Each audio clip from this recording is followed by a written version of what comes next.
how did we end up in this war, fighting the world's largest nuclear power? Yeah, how did we end up here? Well, I think there are several different answers on different levels. On one level, it's very obvious that over the last 15 to 20 years, every attempt by Mr. Putin as president of Russia and his government to convey their concern to NATO, to the United States, about the gradual but relentless movement of NATO's eastern border to the border with Russia were ignored. All these pleas for a halt, requests for discussions, requests to re-examine arrangements on the European continent for national security that would address Russian concerns and potentially even include Russia as part of the larger solution in the regional security structure. All of these things were frankly ignored.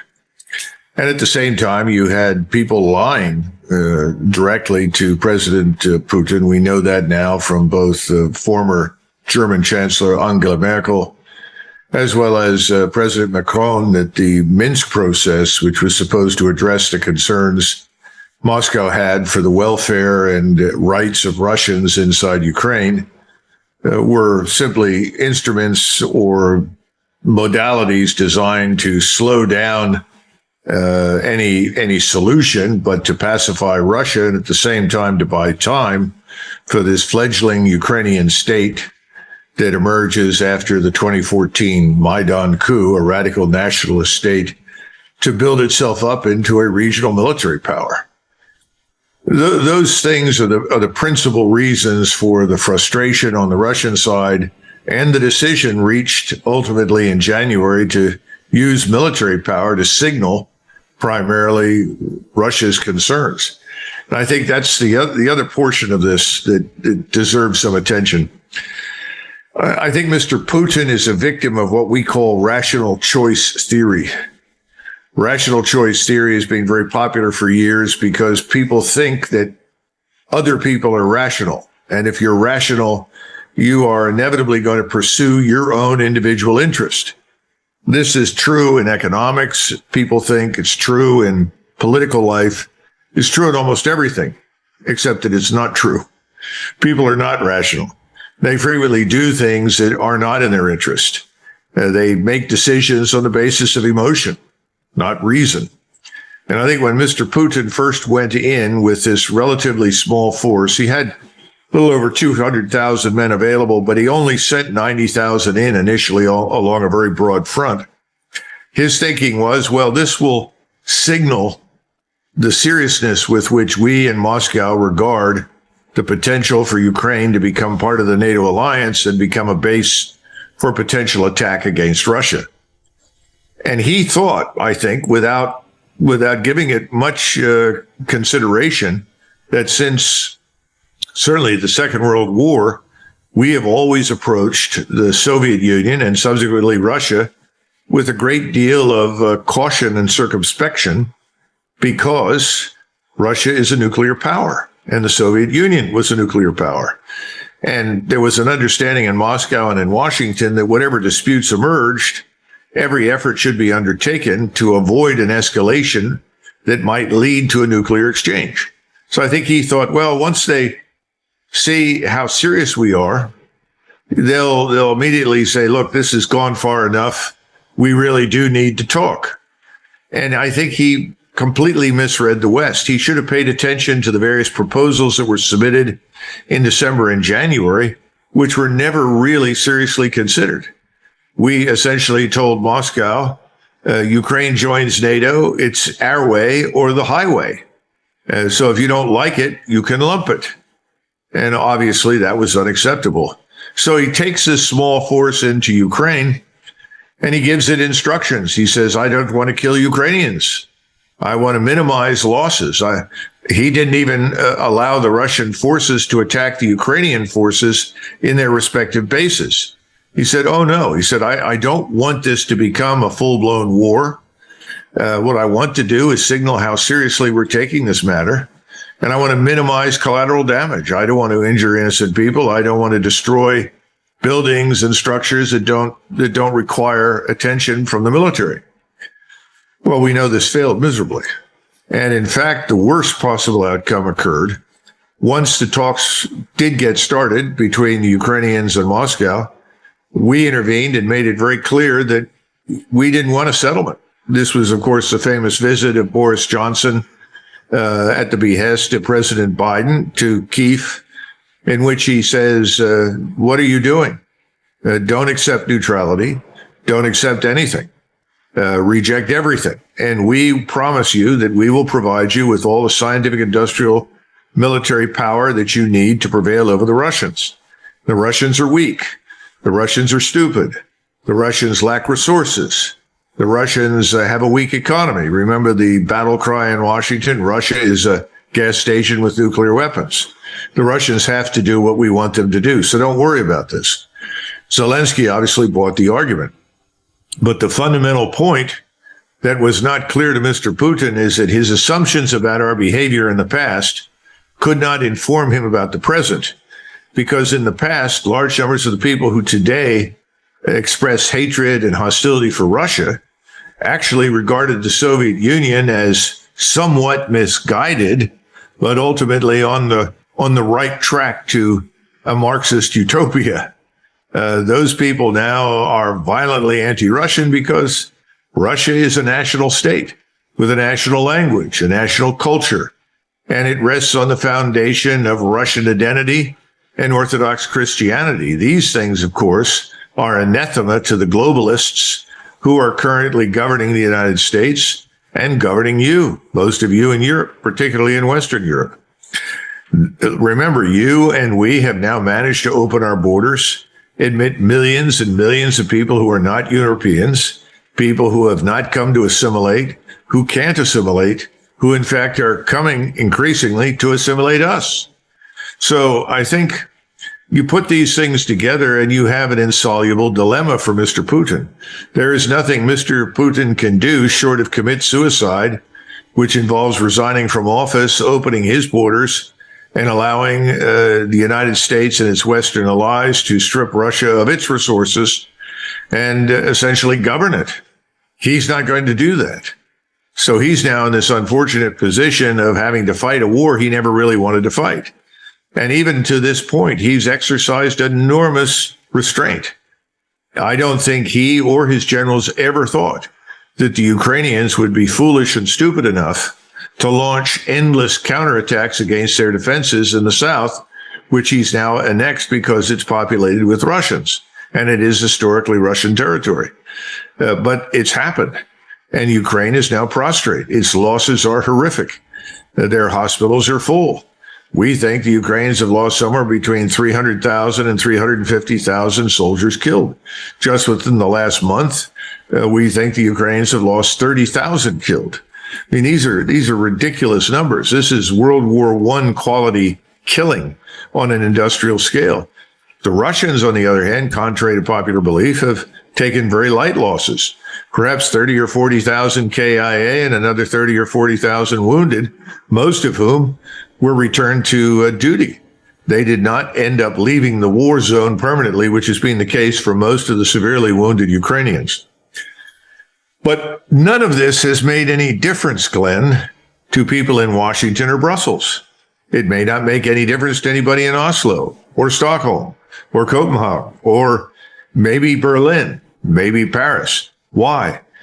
Because there is this exercise in self-delusion, widely reinforced by the media, that the Russians are losing, the Ukrainians are winning, and that Ukraine will ultimately win provided we just give them more things.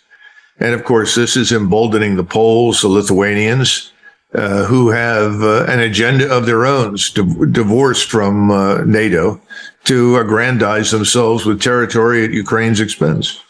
I was curious about the wider conflict because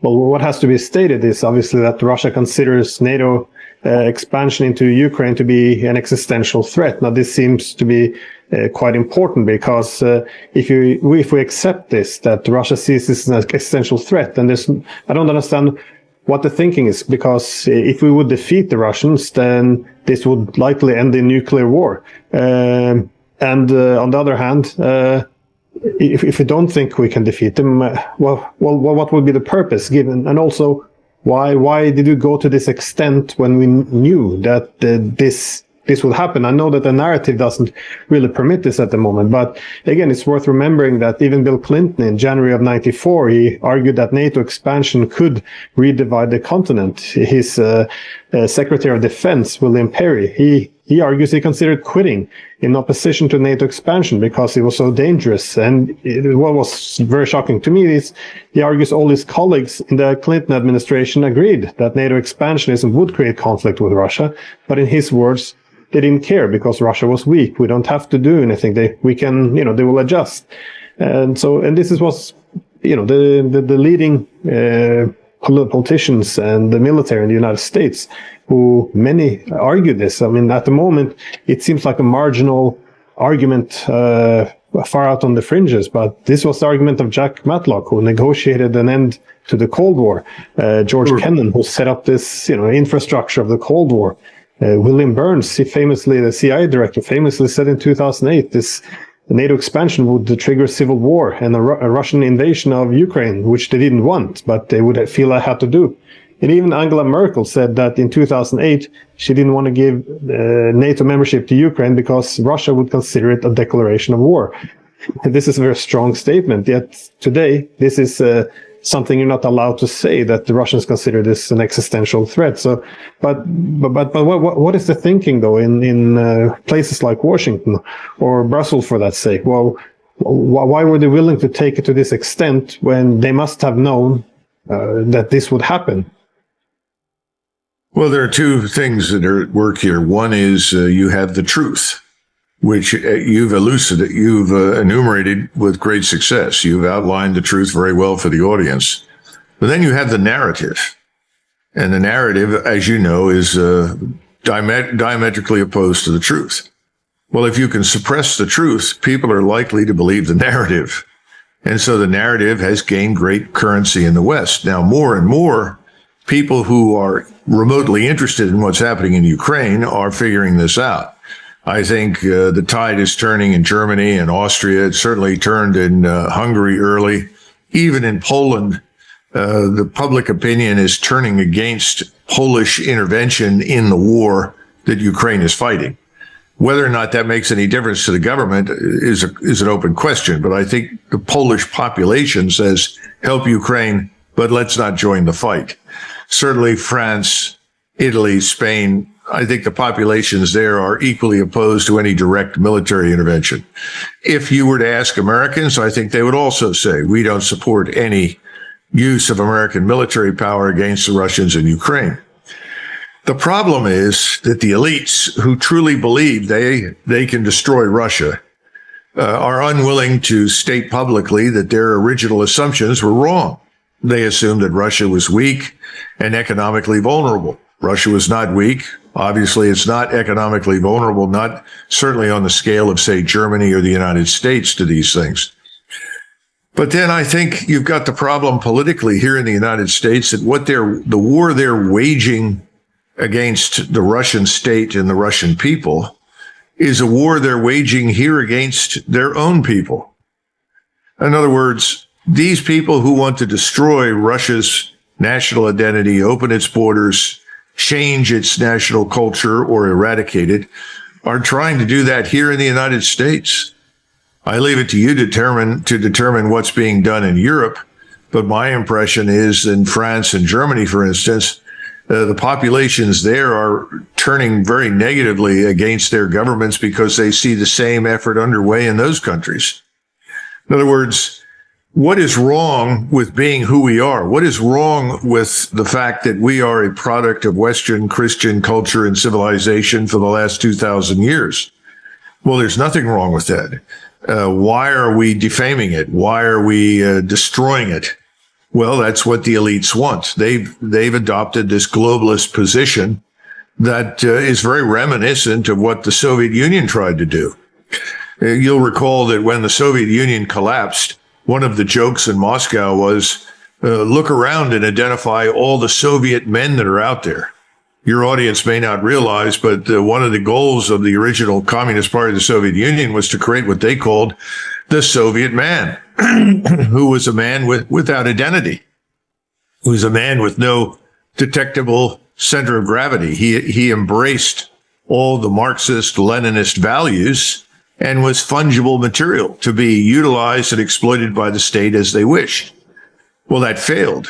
And so the joke was, where are all the Soviet men? Well, there are no Soviet men, but there are Ukrainians and Russians and Lithuanians and Latvians, Estonians and Finns and Uzbeks and Tartars and so forth and so on.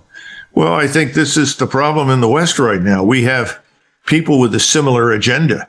They're trying to homogenize all of us in the West into some amorphous mass without any detectable identity, without any values, certainly values that have any connection to religion or Christianity. And this is not working. It's failing here in the United States. It's promoting conflict and division.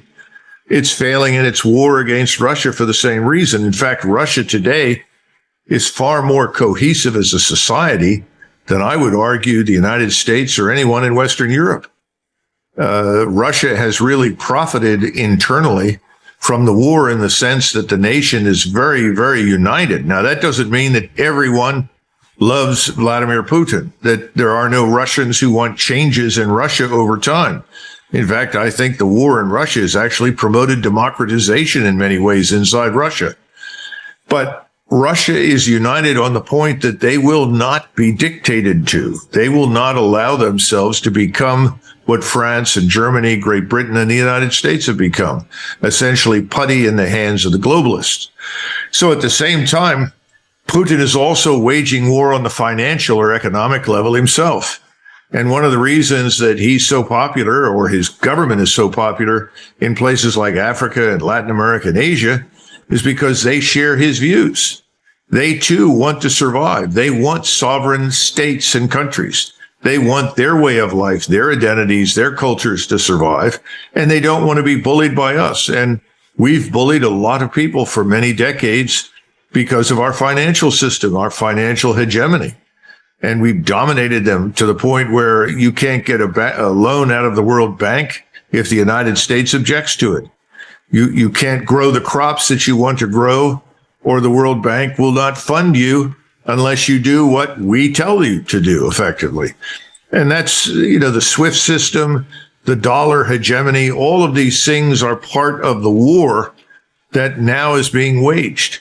So I think what we're seeing more and more is that Europe and the United States are lumped together on some island, and the rest of the world is saying, stay there and stay away from us. We don't want to do business with you anymore. Now, this is not all going to happen overnight. You're not going to see the dollar vanish or the reserve currency change immediately. But given the economic trials that I think lie ahead, it's going to be very difficult for the United States to maintain its financial dominance. Its military dominance is already very much in question. All you have to do is look at the last 20 years of these misguided interventions and the unfortunate circumstances surrounding our eventual departure. So I think the Russians, the Chinese, and the Indians in particular all see themselves in a very powerful position. We are deluding ourselves into thinking that since we are, for ideological reasons, right, and everyone else is wrong, that we can still triumph. But that's not going to work. The bubble in Washington is going to burst. The bubble at home and the bubble overseas. Well, I'm seeing the economic trends. I couldn't agree more. And I'm reminded of when the United States were trying to reduce its dependence on Britain in the beginning of the 1800s with the American system, when you have, your manufacturing industry, transportation corridors, and of course the national bank, because this is, I think this has intensified to such a great extent now as a result of this war, in which you see not just the Russians and Chinese, but across the board, we're seeking technological and industrial decoupling from the US, developing new transportation corridors which are reliable, by also the decoupling from US, and of course the financial pillar, which would be the banks, the currency, the payment system away from SWIFT. So it's quite extraordinary. I think it took many by surprise how much it has intensified. But I wanted to switch quickly over to where we're currently in this war now, because there's a lot of developments. And what are the major developments which people should have noticed, and what do you expect will happen in the following weeks? Well, remember that Ukraine has always been mired in corruption on a scale that most of us in the West cannot even begin to imagine. A friend of mine just returned from Mexico who's also spent time in Ukraine. And he said, this is going to sound terrible, but he said, I think Ukraine is more corrupt than Mexico. And of course, Mexico is effectively an organized crime state. So that's pretty bad.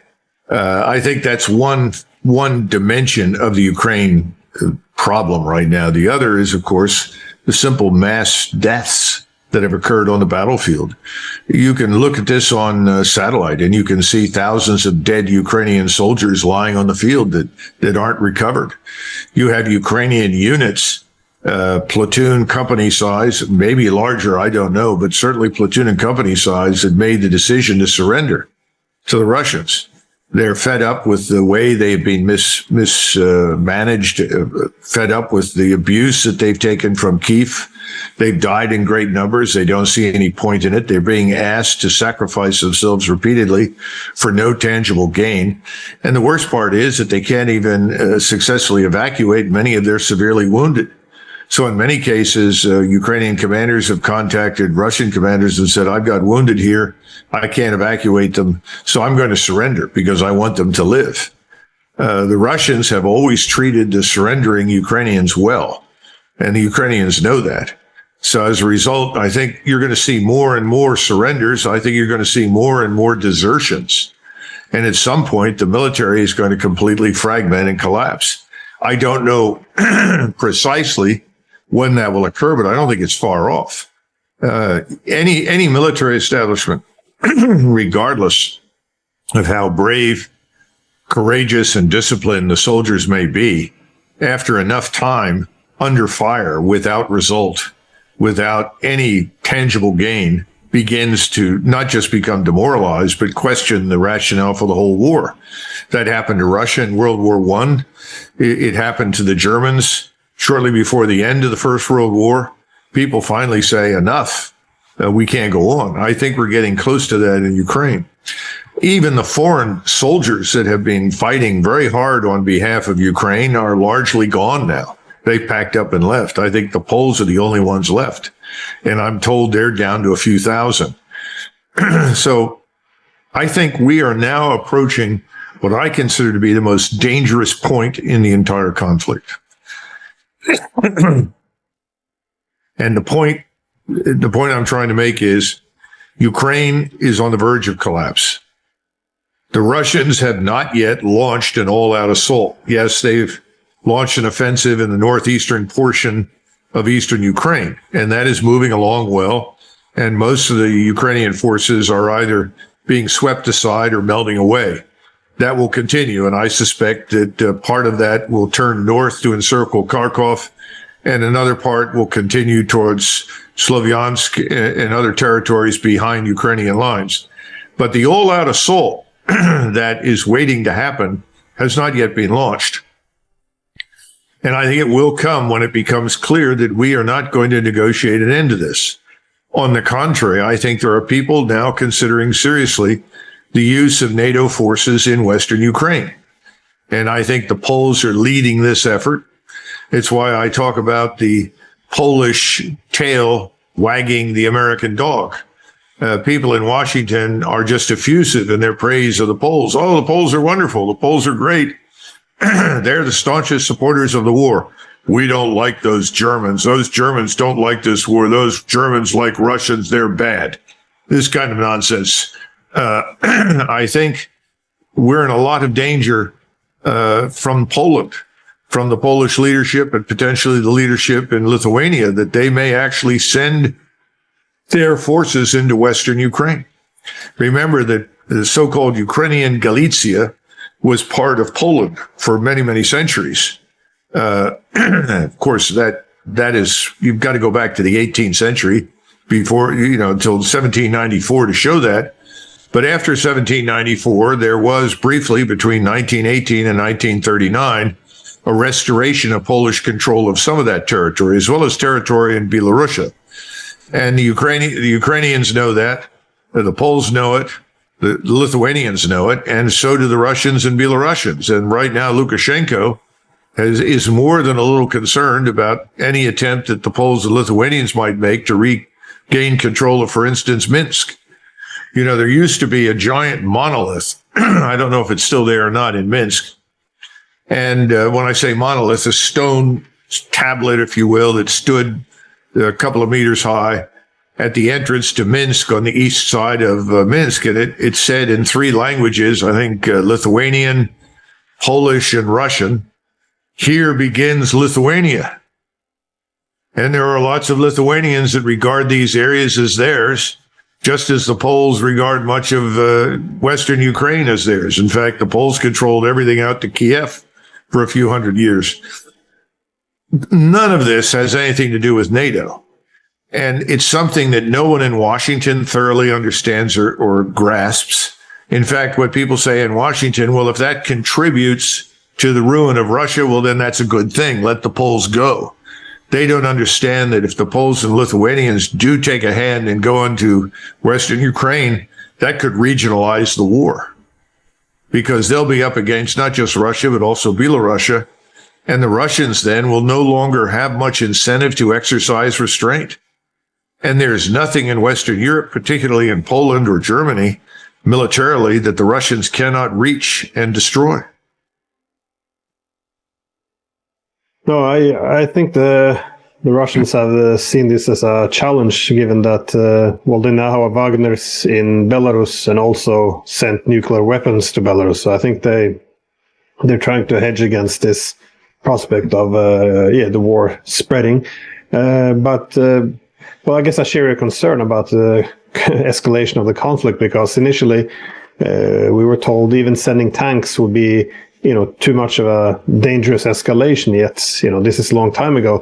We crossed this line, long distance weapons, many other red lines we weren't supposed to cross. Now we're sending depleted uranium ammunition, cluster ammunition, possibly F-16. So it feels like we'll keep looking for these silver bullets, a game changer, something that can turn the tide. But if you're correct now, and Ukraine is moving towards collapse, there must be immense pressure on how NATO will keep the war going or prevent defeat.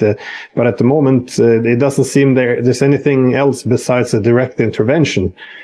So, of course, Western Ukraine is a possibility, but I also heard a lot of chatter lately about the Black Sea, providing these convoys for Ukrainian grain, which would be a way for NATO to get involved directly into this war. Do you see I'm thinking more the Black Sea option now. Do you think this is something that will be pursued? Well, keep in mind that President Biden just signed an executive order that directed that U.S. soldiers on the ground in Ukraine be paid hazard pay. In other words, combat pay. Well, he's been telling us that there are no U.S. soldiers on the ground in Western Ukraine. Well, we know that's not true, just as we know there are many soldiers from many NATO nations on the ground in Western Ukraine. It's a very dangerous thing, though, to signal this publicly and make this public statement, because it conveys the impression to Moscow that we're actually contemplating intervention there. My concern with the Polish and Lithuanian connection is that if they go in there, they will be attacked. Putin has made that very clear. He said, well, yes, if they come into Western Ukraine, they will never leave. We will make sure they never leave. In other words, they'll be buried there. Well, I think the Poles and Ukrainians mistakenly believe that if that happens, that we will then send our forces in to help them. Now, maybe someone in Washington is prepared to do that I don't know. I know that the senior military leadership in Washington is very fearful of that. But it may be that the political leaders in Washington don't think that's the risky alternative to watching Ukraine collapse. They may say, well, if we don't go in some fashion to help the Poles, our credibility will be completely gone. NATO will collapse. And that takes us back to your opening question. What about NATO over the long run? And I think NATO's doomed, because NATO consists of 32 nations now? Every nation has a different set of interests. Not all of those nations see the world through the same lens as people in Washington and Brussels and in Berlin or Oslo. In other words, the world looks very different depending upon where you stand. And trying to drag NATO into this could absolutely end it quickly. And I don't think Washington believes that. I think, again, they look at the sheepish behavior of the ruling elites in Europe and say, well, these people have no choice, but they have to go along with this anyway. Well, perhaps that's true for the globalists that are running your countries, but that's not necessarily true for the people that live in Europe. And I think the European electorates see things differently. In other words, I don't have crystal clear picture of what is going to happen. What I do know is that officers who've sat in on meetings and tried to explain the true situation and point to the dramatic increase in Russian military power and the excellent performance of Russian forces are not welcome as discussants in these meetings. If you want to be on the inside, if you want to be with the four stars and the politicians, you have to talk about, oh, these Ukrainians are going to win. These Russians are just stupid. They can't do anything right. And if they come up against NATO forces, they're doomed. Well, that's a lot of nonsense to make those kinds of statements, but that's more popular than I think is healthy for our governments right now. But you mentioned before that the Russians haven't had their major offensive yet. And I was curious why we haven't seen it, because, well, I do understand it's a war of attrition and it shouldn't merely be measured in territory, but also loss of troops. But on the other hand, we see that the Russians have mobilized hundreds of thousands of soldiers. They're armed to the teeth. And on the other side, we see that they have degraded the Ukrainian military to a great extent, even emptied NATO's weapon storages, by which we are now admitting as well. So as a military man and a scholar in this, why do you think Russia hasn't gone for these big arrows yet? I think that President Putin remains cautious because he does not want to precipitate a direct confrontation with NATO and the United States. That's always been his top concern. But I think he's got plenty of senior officers who are telling him, look, if we continue to wait this way, people will misinterpret our restraint for weakness, and they will think that they can exploit this weakness. And I think the senior officers in the senior ranks of the Russian military who are saying that are correct. You cannot win any war by sitting on the defensive. It can't be done. You can kill almost everybody in front of you, but that doesn't necessarily mean that you can win. And I think increasingly the view in the senior ranks on the Russian side is that until we're moving down the main streets of Kiev and our forces have crossed the Dnieper River, no one is going to believe the war is really over. In other words, they won't believe that we've won it. I think there's a lot of truth to that. So the danger right now is too much Russian restraint. And if it continues, I think it will invite Polish and Lithuanian intervention. And then that is Pandora's box. God help all of us. The consequences of that are profound. I heard this argument from people such as Michael McFaul suggesting that if America only steps up and enters, then the Russians would be too fearful and bow down. And this is also something I heard from Moscow, which is that they have two risks. One, yes, if they hit back, they risk war with NATO. On the other hand, the risk of not hitting back is becoming much greater because as they see the emboldens the adversary to think in the ways that McFaul is thinking, that if they only roll across the border, then they would run away. So for them, it seems to be a bit of a dilemma. Avoiding big war, but on the other hand, don't have this restraint misunderstood as a weakness.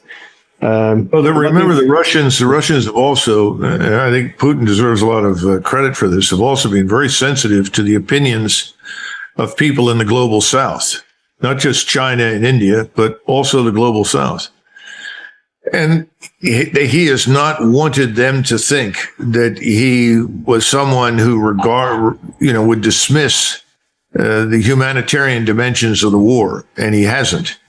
In other words, he's tried to make it very clear that his approach to this whole thing is more defensive than offensive, that this is something Russia doesn't want, has never really wanted, and is doing because it had no alternative. But at the same time, this is interpreted in the West as weakness. And I think the Russians know that, and I have a feeling that they're waiting to see what the Poles and Lithuanians do. And if they are foolish enough to intervene, I suspect at that point, the great avalanche of Russian military power will fall on Ukraine and potentially Poland and Lithuania. Because if they think they're going to be treated with immunity, that's not going to work. If they go into Ukraine, their countries let's put it this way, it will be open season on them for the Russians. Well, let's say, be optimistic that we all decide after 1.5 years of this horrible war that we have to pursue a political settlement.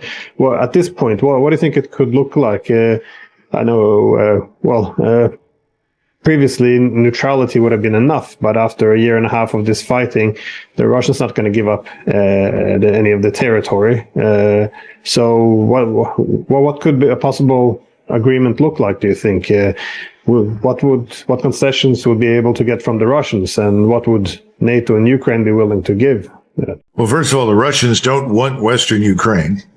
They don't want to annex areas that are fundamentally Ukrainian. They've never made that statement. They've always wanted to avoid that. They're not fools. They know that's sort of like putting a poison apple in your basket and then subsequently trying to eat it. They're not interested in that. I think if you sat down with them, they would tell you that what they have right now, which is historically Russian and is where the Russian population largely lives, they're going to retain. The question is, what do you do with Odessa and what do you do with Kharkov? I think Odessa is going to be a tough one because terrible things were done to Russian citizens in Odessa in 2014, as you know. But even more important, Odessa has been used over the last year plus as a point from which you could unload weapons and equipment for the Ukrainian military from empty ships that then picked up grain and went to sea. The Russians said no more. And they will not tolerate any control by the United States and its allies of anything in the Black Sea. So if we go into the Black Sea with any ships from the U.S. Navy or Royal Navy, which I think would be lunacy, frankly, they'll sink them without hesitation. So no, I think that's the real conundrum. You hold what you've got, and then the question is what happens with Kharkov and Odessa. There could be some inventive solutions applied to Odessa, that it's fully demilitarized. It sort of ends up in a status very similar to Danzig as a free city. Who knows? Kharkov's another question. Maybe the Russians don't want it simply because they say, well, even though it was Russian speaking, they may not really want the bill for rebuilding it. I don't know.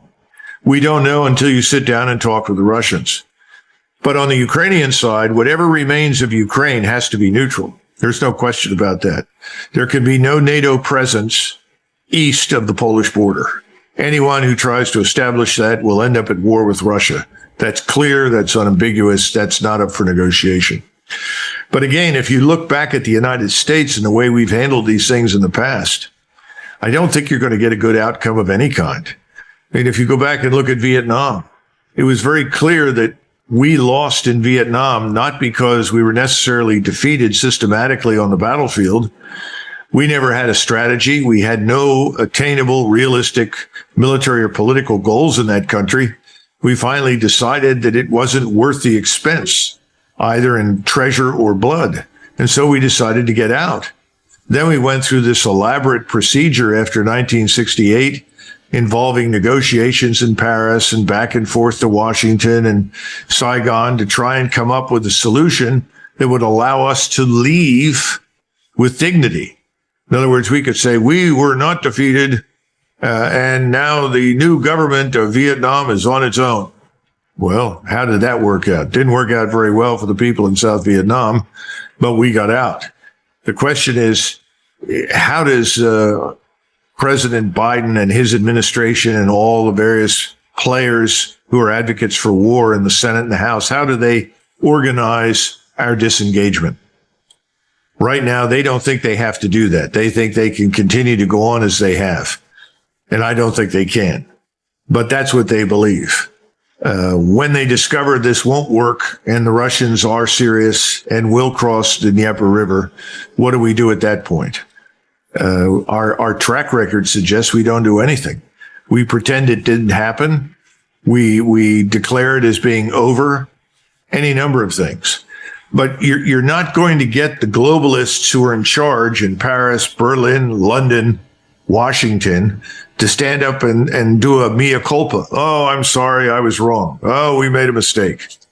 No, they're not going to do it. They're much more concerned about their political futures than they are about the lives of Ukrainians. You know, look at the complaint that's registered. There was an article that came out in the Daily Telegraph from one of the globalist frontmen, Richard Kemp. He's a well-known mouthpiece for the status quo. And Kemp says, the problem with Ukraine is Ukrainians aren't killing enough Russians. Well, that sounds to me as though we are preparing to gradually get out and blame whatever didn't work on the Ukrainians. I'm sure that will be tried. I just don't think it'll work very well.